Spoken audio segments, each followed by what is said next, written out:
Hello friends, welcome back. This is review 4. Now let's begin. First of all, we got an idea about Unity engine.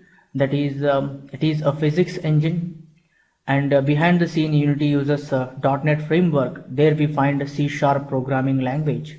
We use C# programming language with Unity to make games, simulations or any applications.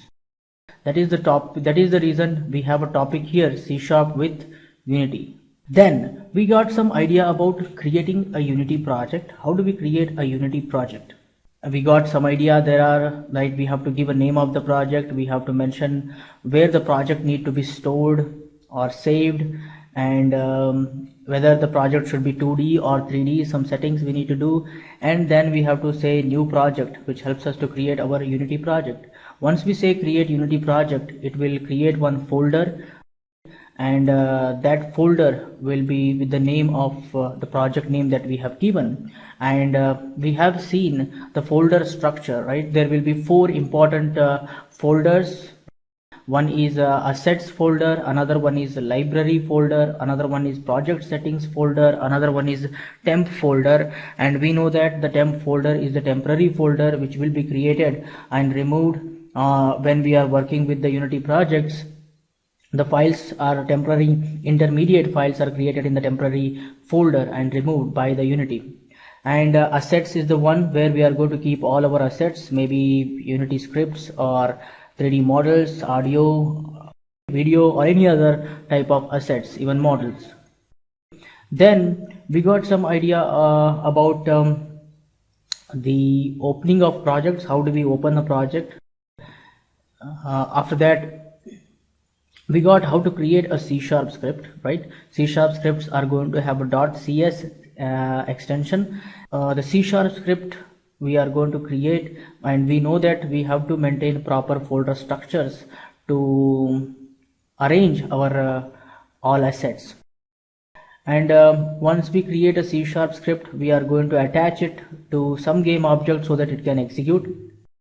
And we got how the C# script will get executed. We know that first the current scene will be start executed, and it checks the objects available. Actually, in our projects till now we had only one game object, that is a main camera. To that we attach, and the main camera has the C# script attached, so the Unity will start executing the C# script there. And in C# script we have a start function, which is the one which is going to start executing first.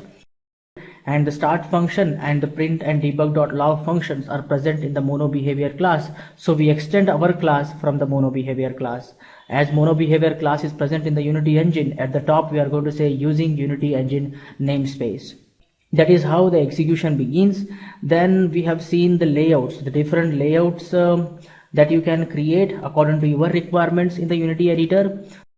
We have different layouts like 2x3, 3x4x3, 4x2, different layouts you can create according to your requirements. If you are a designer, you might prefer something else. If you are a programmer, you might prefer something else. When we have learned layouts, there are few important panels we have seen, like the hierarchy panel, which is the panel there we are going to find all the list of game objects available active in the current scene. Scene panel, where we are going to edit our game scene, create our game scene or modify our game scene. Then game window is the panel where there we are going to find out the final output, how it looks through the camera. And there is a camera preview which will show us the preview of the game through the camera, how it looks.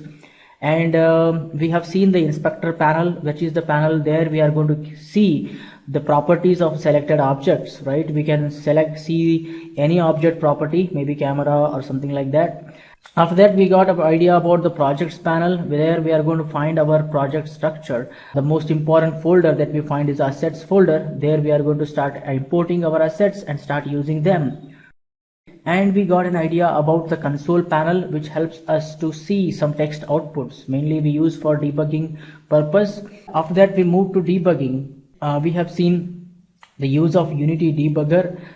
We can attach a debugger and use the debugger to test our project step by step and check out what actually happening behind the scene in the memory. We have seen there two important panels called as call stack panel, which is going to maintain the function execution and methods execution, you can say, and locals panel. There we are going to see the local variables of any function created and removed, right, which is a very useful debugging tool we use for tracing purpose, removing, finding the bugs, right. A lot more situations we use the Unity debugger. Then we got some idea about the MonoBehaviour class, right, and its hierarchy. The MonoBehaviour class is going to inherit from the component class is inheriting from the object class, and the object class is the mother of or super mother of every class, right. Of course, MonoBehaviour class is present in the Unity engine namespace, and to check out which method is in which class is in which namespace, we use the assembly browser, which is really handy, very useful tool to know the syntax of functions, what is actually present inside the class, and we can see the codes also, right, which is really useful. After that, we have learned tokens of C#, like C6OS. It is usually in books and all, you will find the tokens little bit different. It is according to me, I have written, and also it is for us it is easy to remember the stuffs. Okay, so comments, tokens are the smallest individual units or the smallest units of any programming language is called as a tokens of C# language. So let us take an example that A, B, C, D, E, F are the tokens of A to Z alphabets, and 0 to 9 numbers are alphabets. These are all tokens. Even the small words, they are all tokens of English language, like that. A shortcut for tokens, C6OS, comments, C for comments. So there are three different types of comments. Single line comments we have, multi-line comments we use / ***, and documentation comments, which are really useful, 3 // which actually of kind of XML format. There we are going to write a lot of comments about functions we mainly use for documenting functions or methods. And comments are going to be ignored by the compiler, they are not going to be executed, right, and yeah, they are mainly used for documentation purpose. Then we have got an idea about K for keywords. Keywords are the reserved words. They are in small letters usually, and there are more than 87 keywords are there, I told you. And keywords cannot be used as a name of the variables. Keywords meaning is already written in the compiler. You cannot change their meaning. Then we have got an idea about data types. Data types indicates what type of data and the size of data to be created, and the operations of data, operations that you can perform on that specific type of a data. So data types are divided into mainly two parts, primitive and non-primitive. Primitive types are also known as basic types, or the primitive types, or basic built-in types. And non-primitive types are also known as derived types, which are going to be created by using the primitive types. That's the reason they are called as non-primitive types or derived types. When you come to primitive types are divided into two parts.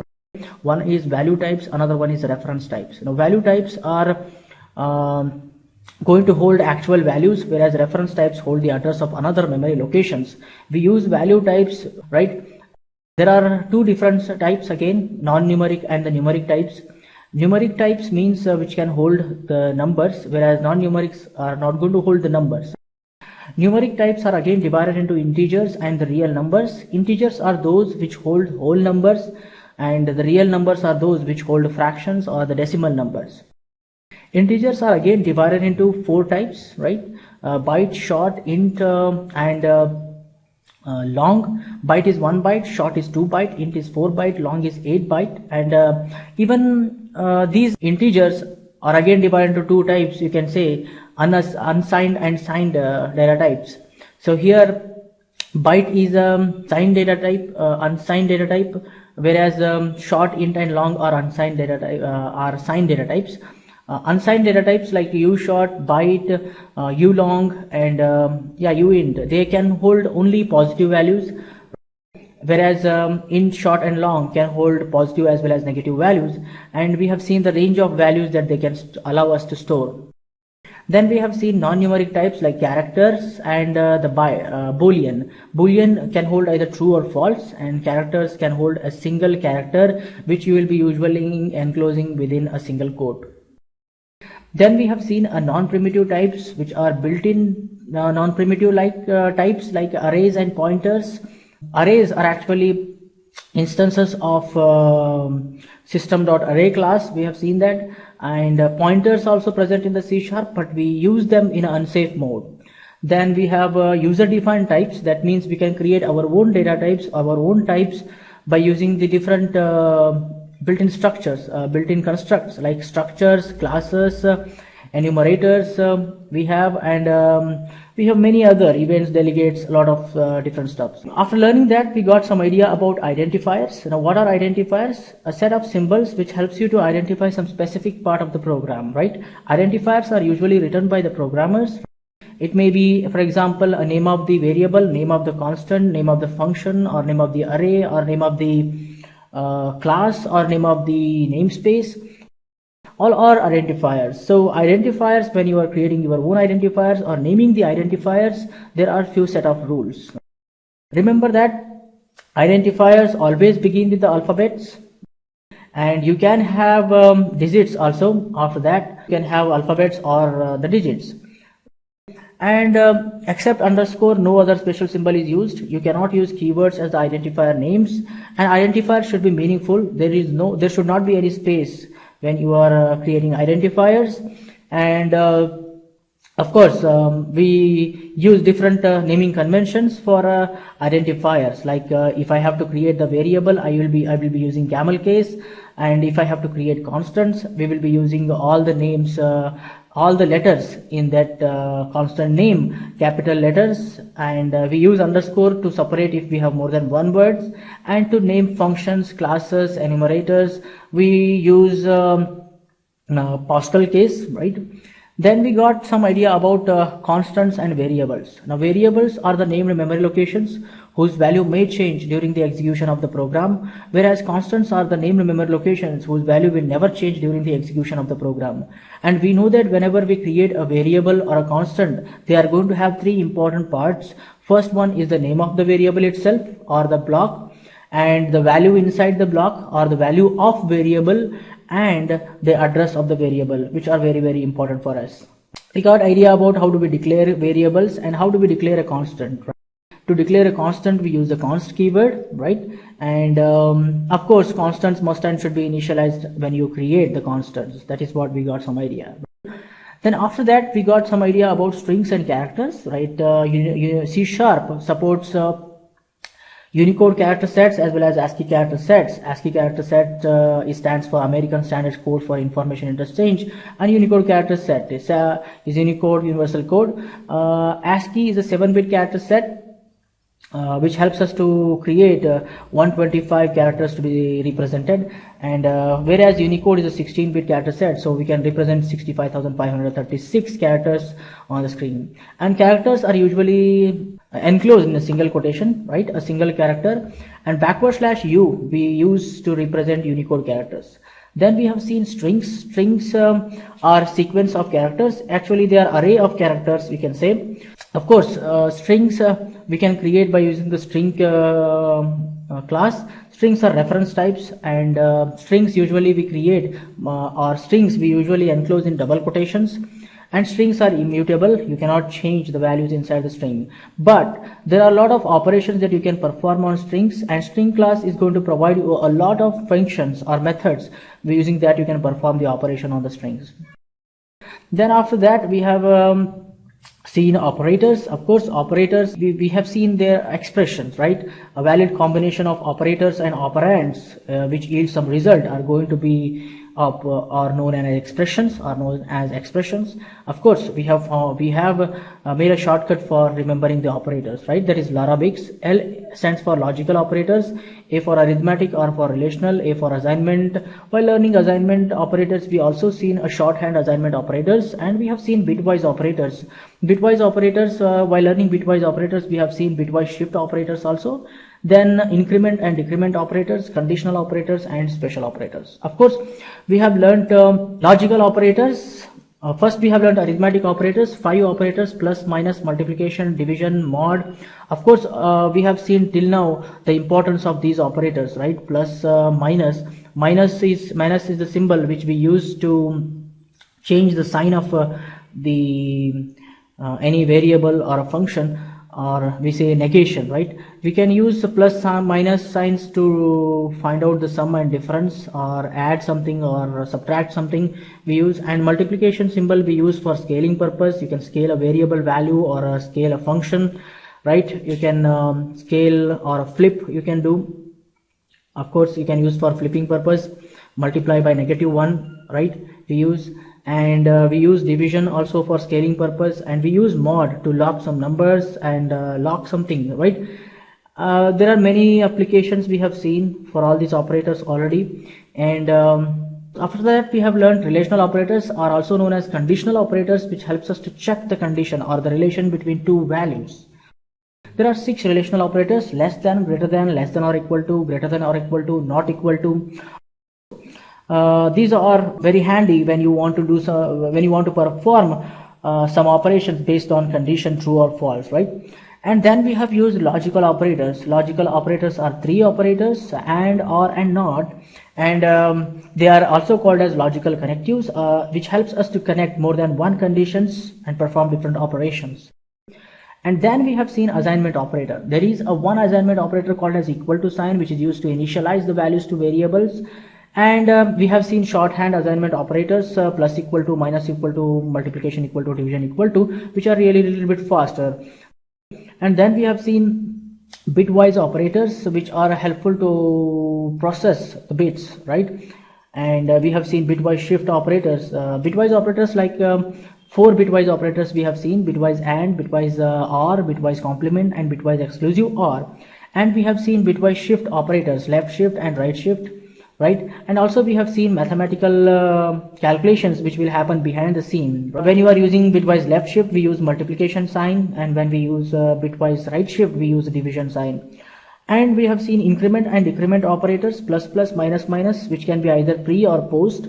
And increment and decrement operators are used to add one value, right? Increment a value by 1 or decrement a value by 1. We use increment and decrement operators. Then we have seen conditional operators, which is the only one ternary operator, question mark, colon, right? Which is an alternative for if else statement, I have told.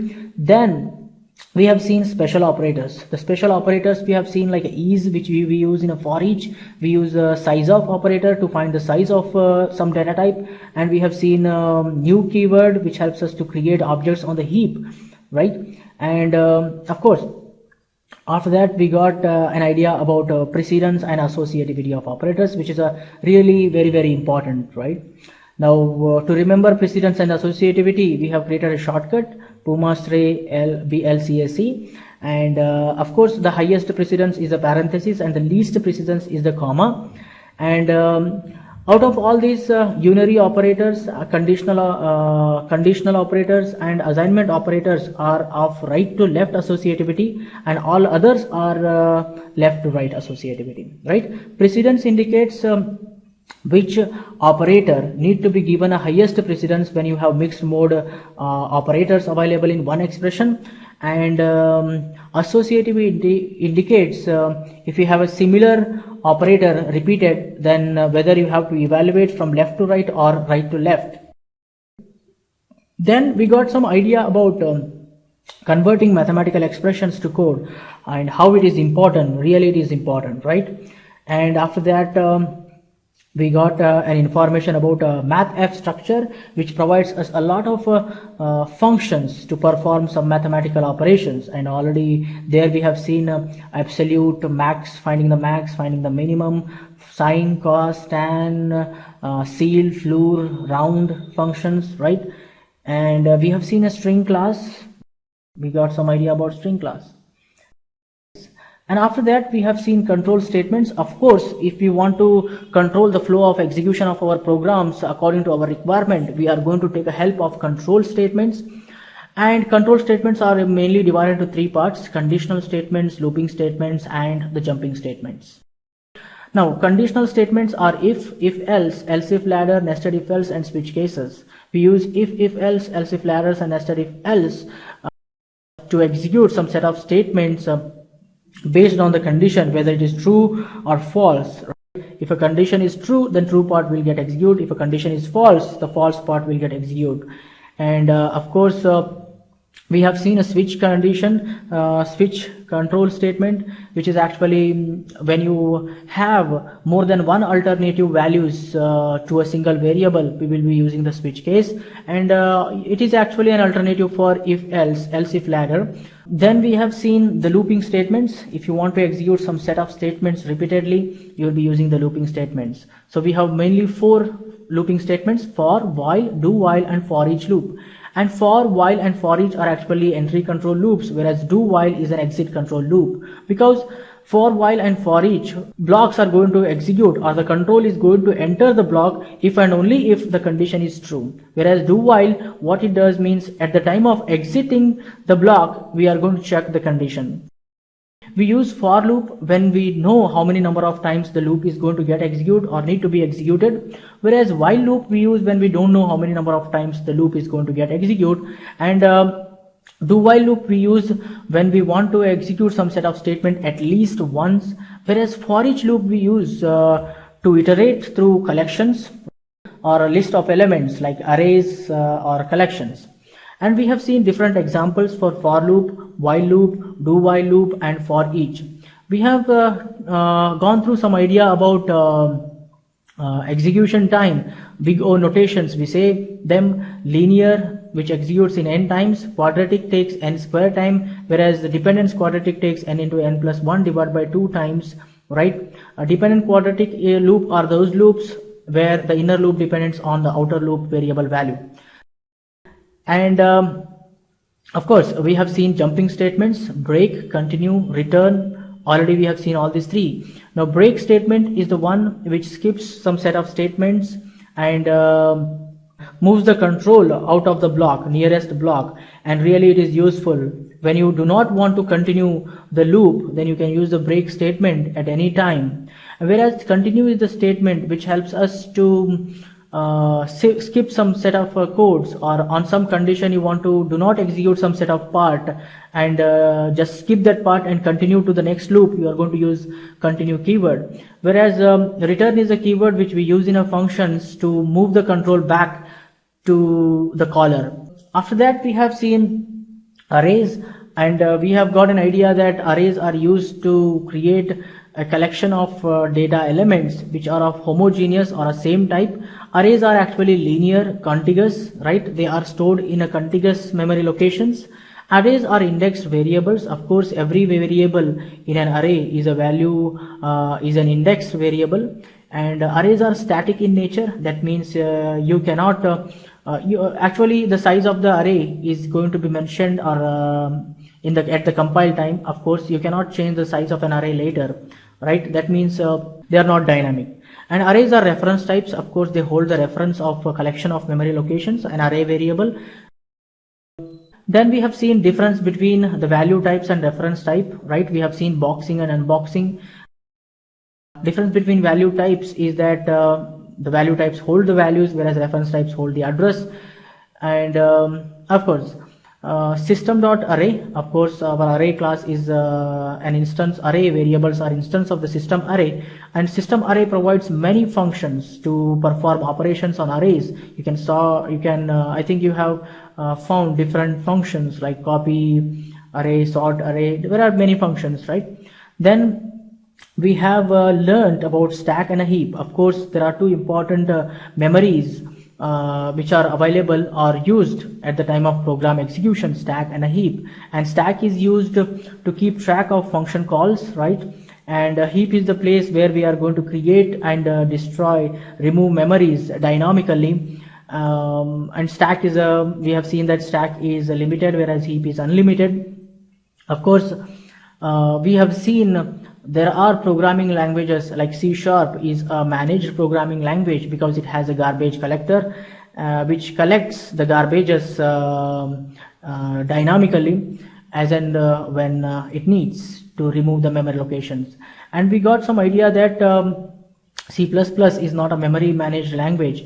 Let us take if a programmer creates some memory on the heap by using the new keyword or some other keyword, it is programmer's responsibility to remove the memory locations. If you do not remove, then the memory leak problem will come. To remove the memory locations, programmer has to use the keyword called delete keyword from the heap if they want to remove, right? Whereas C# does behind the scene, there is a garbage collector, which is a daemon thread or a daemon process running behind the scene when you run your codes. Then we have got we have told that if you do not remove the memory locations allocated on the heap, they will be always allocated and they will not be available for reuse, right, until they are collected by the garbage collector. Then we got, of course, we got some information about important keywords called in keyword, which is used in a for each loop to loop through the elements of the collection. Then we use the new keyword to create the new memory locations on the heap. Then there is a property called as a length, which helps us to give a total number of elements in the array, whereas we can use a get length of 0, which helps us to return total number of rows in an array. Get length of 1 returns total number of columns in an array. That is actually they return total number of elements in a dimension, specific dimension you can say. Then we got some information about types of arrays. One-dimensional arrays, there will be two-dimensional arrays and three-dimensional arrays, and we got an idea about how to declare and initialize, access them, and where they are used. In which situation you have to use one-dimensional array, two-dimensional arrays, and three-dimensional arrays. And also we have got some importance about precedence of operators again there by making a tile map or level design. We have seen different operations on arrays. Of course, we can perform operations on arrays like traversing, looping through each and element and performing some operations. We have seen how to search an element in an array we have found a linear search there, learned about linear searching, and we have seen how to swap two arrays. We have seen how do we sort arrays by using a bubble sort or exchange sort. Then we got some idea about how do we calculate the sum of each array element. Then we got how arrays are used in matrix addition. Arrays are used in many matrix operations, for many matrix operations, addition, subtraction, multiplication. Then we got some idea about use of switch case and else if ladder, right? When we were creating the levels, how they are used to draw the different bricks. Maybe you want to draw a brick, you want to draw a grass brick, or you want to do not draw a brick, how the switch case or else if ladders are used. And applications of arrays are very big. Of course, you can use arrays in storing list of elements, processing them. You can create level designs. You can keep track of many list of elements. Of course, they are used to create stacks, queues, a lot of things you can make using arrays. Okay, after that we come to methods and functions, right, or functions. Now we got an idea about functions. Functions are a collection of statements or instructions which meant for some specific task. Set of statements performing some specific task. We got idea. We created our own functions which perform specific type tasks like finding the max, sorting the list. While learning methods and functions, we got an idea about scope of a variable, right? Usually scope of variable is a block scope, and once you come out of the block, that variable will not be available. Of course, what are blocks, how they are, what they mean actually, right? We use braces, a pair of braces to indicate a block. There will be a if block, there will be a for block, there will be a block for a function, there will be a class for a function. Then we got three types of functions. We learned three types of functions: functions without return type, without parameters, functions without return type and with parameters, functions with return type and with parameters. And we know that if we are not returning anything, we use a void keyword. If we are returning anything, then we mention that specific data type in the return type place, right? And we got an idea about the syntax of functions. How do we define them? And function call stack. We got some idea about function call stack. And function terminologies like who is the caller function, who is a called function, what are actual parameters and what are formal parameters. Formal parameters are the one which we mentioned in the function definition, whereas actual parameters are the one which we pass at the time of function call. and we got an idea about how the functions are going to be executed, or how the control moves from one function to another function and returns back a tree or a graph of a function execution. Then we got 3 ways of passing parameters. Of course, pass by value, pass by reference, pass by out. And we got an idea about difference between pass by value, pass by reference, and pass by out. The difference is that if you are passing by value, you are actually passing the value of actual parameters to the function or a method, and any modification that you make to the formal parameters in the function, they will not affect to the actual parameters. Whereas if you are passing by reference, you are passing the address of the variables, and any modification that you make in the formal parameters, that will affect to the actual parameter values. And pass by out also same as a reference type. And you are going to use a pass by value when you just want to use the actual parameter value somewhere else, copy and use them. You are going to use a pass by value. Whereas pass by reference you are going to use when you want to make modification to the actual parameters, pass somewhere else, modify them and take back. You can use reference as well as out. There is a difference between reference and out. We have seen the difference that reference parameters, actual parameters must and should be initialized before passing to some other function. Whereas out, for out you need not to initialize the actual parameters, but they must and should be initialized in the called function before the control comes back to the caller. And of course we have seen an example of swapping. How do we swap by using pass by reference, pass by out, or pass by value. And we have seen passing variable length arguments using the params keyword, and we know that we can pass many values to a function separated by a comma, right? We use a params keyword, and even we can pass arrays to the params keyword. And we got a most important rule that if you are using a params keyword, it should be the last parameter in the formal parameter list, right? And we have created our own few important functions called as a find max, which finds the maximum of elements, variable length elements, and you can say find some of the elements or some of the actual arguments. Then find, which is helps us to search whether the element is present or not in the list. Then we got some idea about default values, and there we got 2 terminologies called required parameters and optional parameters. Of course, required parameters should be preceded by the optional parameters, and required parameters means you must and should pass the value to those variables, whereas optional parameters, if you do not pass, then the default value will be used. And after that we got some idea about function overloading, right? Function overloading means more than one functions having the same name but the different syntax performing the different tasks. They are known as function overloading. It is also known as static polymorphism. Now function overloading we use when we want to create many functions with a single name, which is very useful to remember one name and perform different tasks, right guys?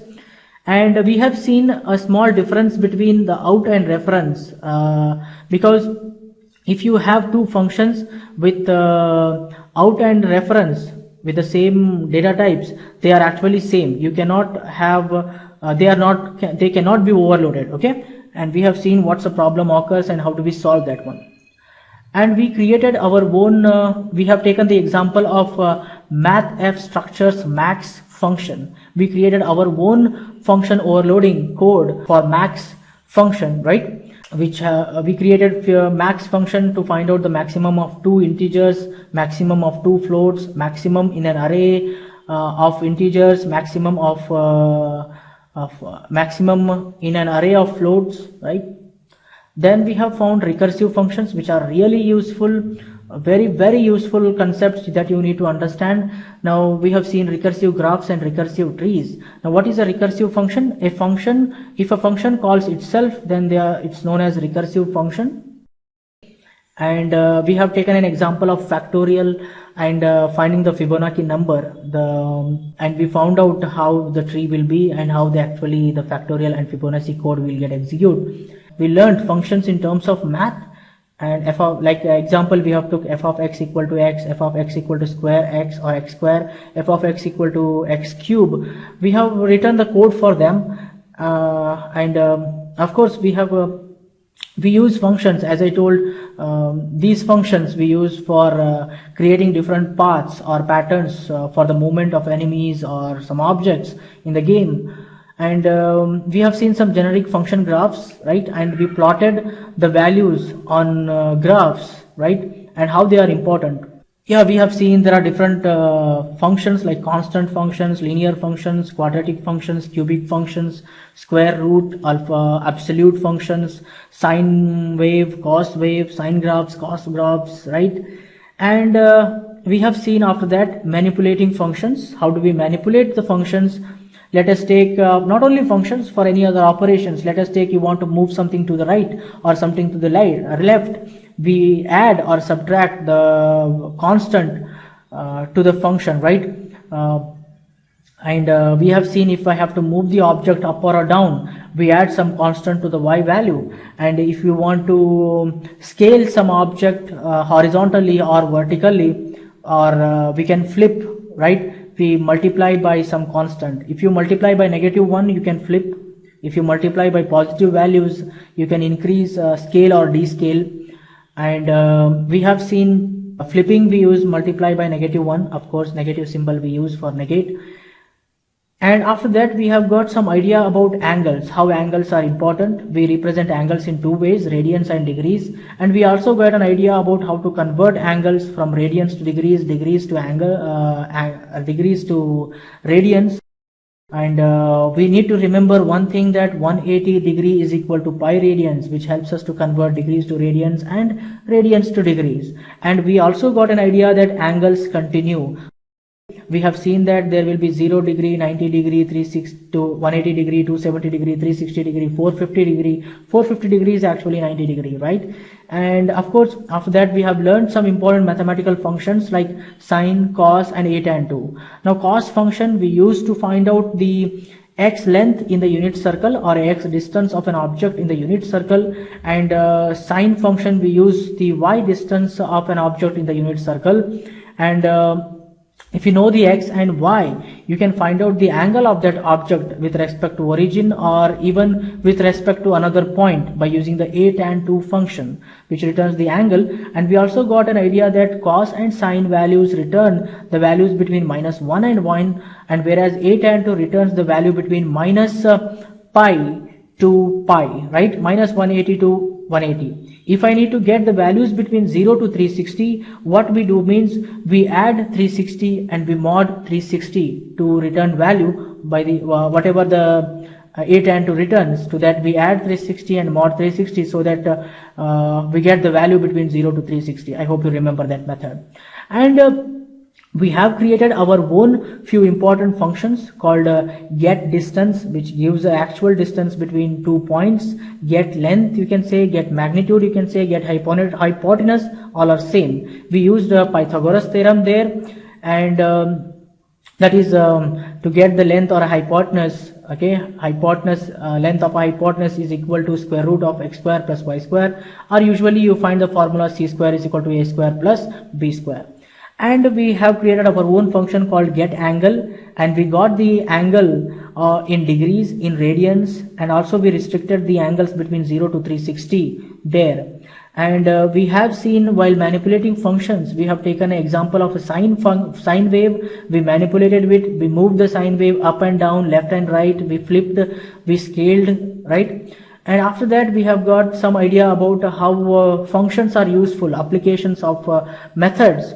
They are used if you want to move the objects in a circular fashion, circular motion, parabolic motions, sine wave, cos wave, right?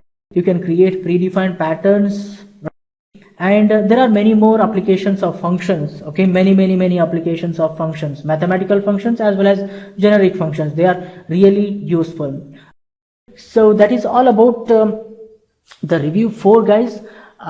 Please keep learning. Yeah, of course, get more information. Wherever I have given some terminologies, get more information about those. Wherever I told you need to learn these things, please learn those things. For this class, this much is enough, guys. Thank you very much. Keep learning, keep coding.